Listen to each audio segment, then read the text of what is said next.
Hey guys, and welcome back to this channel. In this video, I'll be showing you guys how you can follow movements in RH Dance Studio.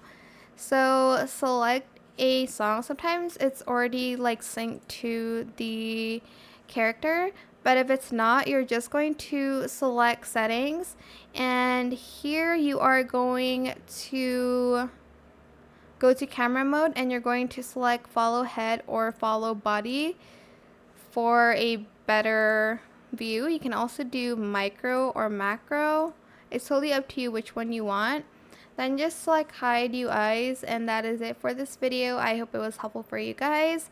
Don't forget to like, comment, share, and also subscribe to this channel if you haven't done that already. If you have any more questions about this video, just leave it in the comment section down below. I will try my best to answer them all for you guys. And if you found this video helpful, please click the thanks button as well. That is it. Thank you so much for watching. Bye.